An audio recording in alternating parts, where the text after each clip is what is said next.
Morning children, today I am going to teach class 10 history chapter 3 topic nationalism in India. Subtopic is Swaraj in the plantations. Workers too had their own understanding of Mahatma Gandhi and the notion of Swaraj. Mahatma Gandhi का जो दिया गया नारा था स्वराज, उसको लोगों ने अपने तरफ से समझा, अपना अपना माने लगाया. For plantation worker in Assam, freedom meant the right to move freely in and out of the confined space in which they were enclosed. खास करके असम में जो बागानी खेती करने वाले जो लोग थे, उन्होंने स्वतंत्रता का कुछ अलग ही अर्थ लगा लिया. उनका अर्थ था कि स्वतंत्र रूप से आप कहीं भी घूम फिर सकते हैं, और उनको जो चार दीवारियों में कैद करके रखा गया था वहाँ से वो अब जा सकते हैं. And it meant retaining a link with the village from which they had come, जहाँ से आकर के उनको वहाँ रखा गया था. Under the inland immigration act of 1859, plantation workers were not permitted to leave the tea gardens without permission. Inland emigration act 1859 में लागू किया गया था. उसमें प्लांटेशन वर्कर के साथ एक तरह का कॉन्ट्रैक्ट किया गया था कि बिना मर्जी से, बिना इजाज़त से वह इस बागान को छोड़ के नहीं जा सकते हैं. In fact, they were rarely given such permission. किसी खास ऐसे विरले ही किसी जगह दुर्लभ स्थिति में उसको इजाज़त दिया जा सकता है. When they heard of the non-cooperation movement, thousands of workers defied the authority, left the plantation and headed home. जब उन लोगों ने ये सुना नॉन कॉपरेशन मूवमेंट के बारे में, तो हज़ारों के हज़ार मज़दूर जो उस क्षेत्र में काम करते थे, उन्होंने उनको छोड़ करके अपने घर की ओर जाने लगे. They believe that Gandhi Raj was coming and everyone would be given land in their on villages. उनका विश्वास हुआ कि अब गांधी राज आ गया है, हर कोई व्यक्ति अपनी भूमि पे खेती कर सकता है, हर किसी को गांव में अपनी ज़मीन मिलेगी. They however never reach their destination, stranded on the way by a railway and steamer strike. आखिर वो लोग अपने लक्ष्य तक नहीं पहुंच पाए. Railway and steamer strike, they were caught by the police and brutally beaten up. कारण ये था कि जिस दिन ये लोग भागे उस दिन रेलवे की हड़ताल थी, स्टीमर की हड़ताल थी. ये लोग पकड़े गए, पुलिस ने इनको बहुत बेरहमी से पीटा और इनको जहाँ से आए थे वहीं इनको पहुँचा दिया गया.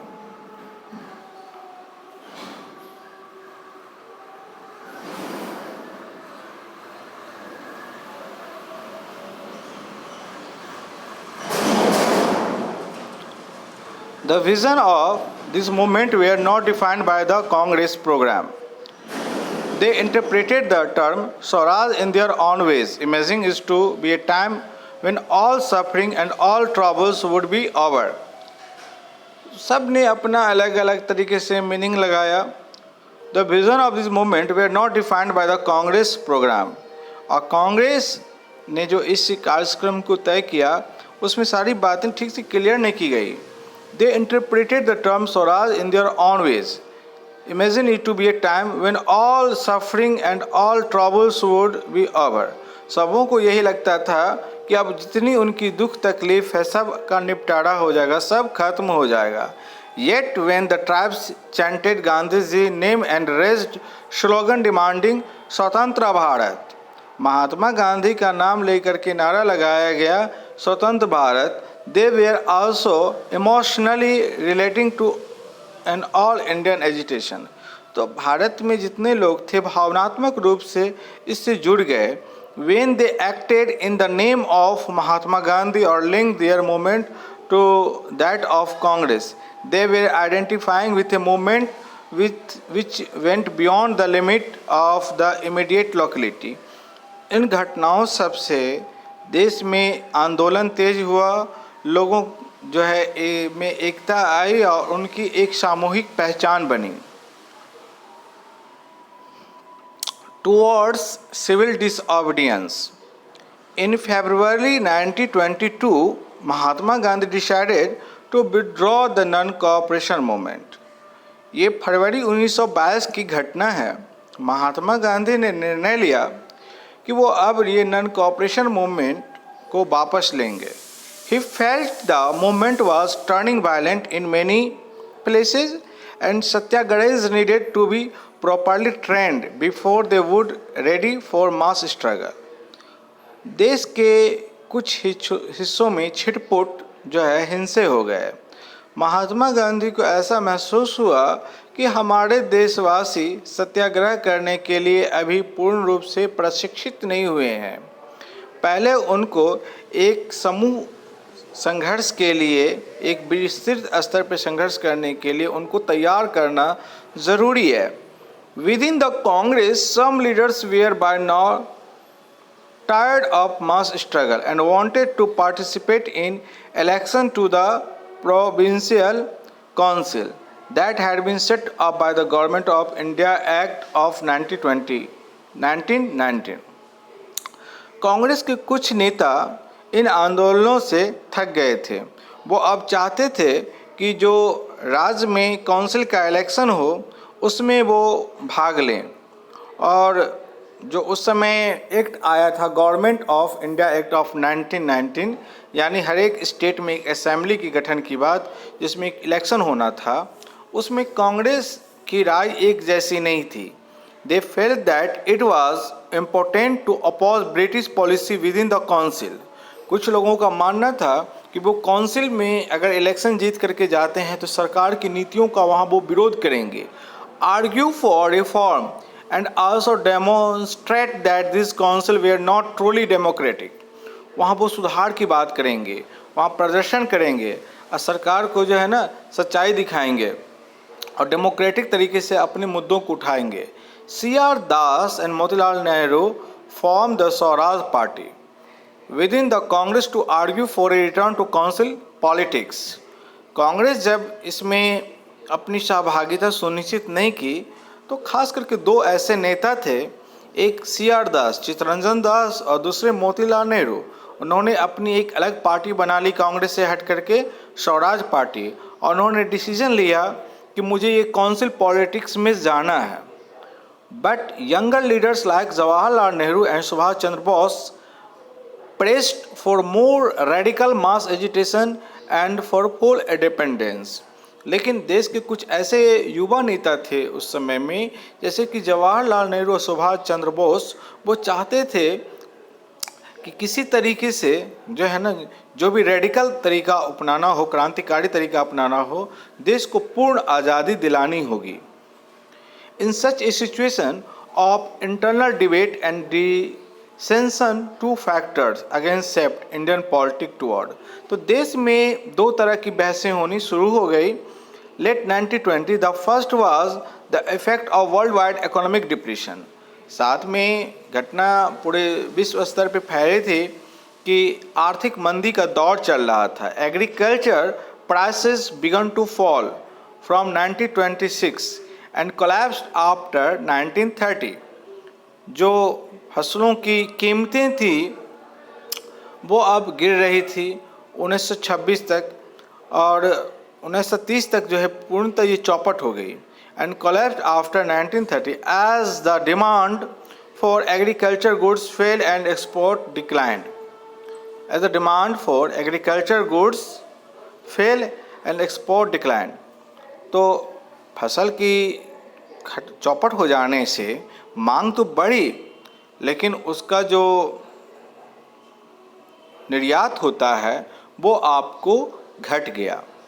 Peasant found it difficult to sell their harvest and pay the revenue। किसानों के लिए ये बहुत ही ख़राब समय चल रहा था कि आखिर वो बेचेंगे क्या। Difficult to sell their harvest and pay their revenue, और वो राजस्व जो है कर वो कैसे चुकाएंगे। By 1930 the countryside was a turmoil। और ख़ास करके 1930 में देश में एक तरह का बहुत ही गुस्से का माहौल था। लोग जो है काफ़ी क्रांतिकारी विचार के हो चुके थे। Against the background, the new Tory government in Britain constituted a statutory commission under sir John Simon.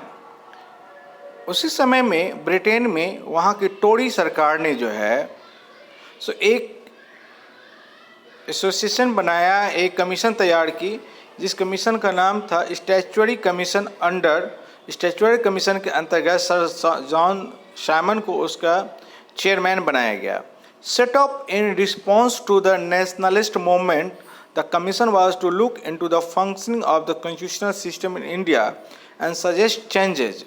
उसको भारत में आकर के ये देखना था कि राष्ट्रवादी आंदोलन किस तरह से चल रहा है, क्या देश में संविधान ठीक तरह से काम कर रहा है, अगर उसमें कुछ परिवर्तन करना हो तो वो उसका सिफारिश कर सकता है। The problem was that the commission did not have a single Indian member. लेकिन समस्या तो तब जाके उत्पन्न हुई जब उस कमीशन में एक भी भारतीय सदस्य नहीं थे। दे वेयर ऑल ब्रिटिश, सब के सब जो है ब्रिटिश थे। When the Simon commission arrived in India in 1928, जब ये साइमन कमीशन 1928 में भारत आया, it was greeted with the slogan go back Simon. उसका स्वागत साइमन वापस जाओ के नारे के साथ लगाए गए। All parties, including the Congress and the Muslim League, participated in the demonstration in an effort to win them over. The Viceroy Lord Irwin announced in October 1920 a vague offer of dominion state for India in an unspecified future and a round-table conference to discuss a future constitution। ये देखा गया कि इसमें कांग्रेस और मुस्लिम league दोनों ने मिल कर के काफ़ी प्रदर्शन किया। तो उसमें जब ये देखा गया तो जो समय के वायसराय थे लॉर्ड इरविन, उन्होंने अक्टूबर 1929 में घोषणा की और उनके विचार बिल्कुल अस्पष्ट थे, जिनमें साफ साफ कुछ कहा नहीं जा रहा था। और उन्होंने डोमिनियन स्टेट की बात की। डोमिनियन स्टेट यानी भारत का भविष्य किस तरह से होगा यह अस्पष्ट नहीं था। And round table conference to discuss a future constitution, उसमें 1929 में राउंड टेबल कॉन्फ्रेंस बुलाई गई जिसमें भारत के भविष्य पे चर्चा करनी थी। This did not satisfy the Congress leader, लेकिन इस तरह की मीटिंग से कांग्रेस को वो सेटिस्फाई नहीं कर पाए। The radicals within the Congress led by, Congress के नेता खास करके Jawaharlal Nehru and Subhash Chandra Bose become more assertive, वो दोनों काफ़ी सक्रिय थे और सचेत थे। The liberals and moderate who were proposing a constitutional system within the framework, कम से कम एक बात तो ज़रूर हुई कि जो उस समय के उदारवादी थे और जो गर्मपंथी थे, दोनों ने कम से कम ये संविधान का जो मसौदा तैयार हो रहा था उस पर वो एक मत थे।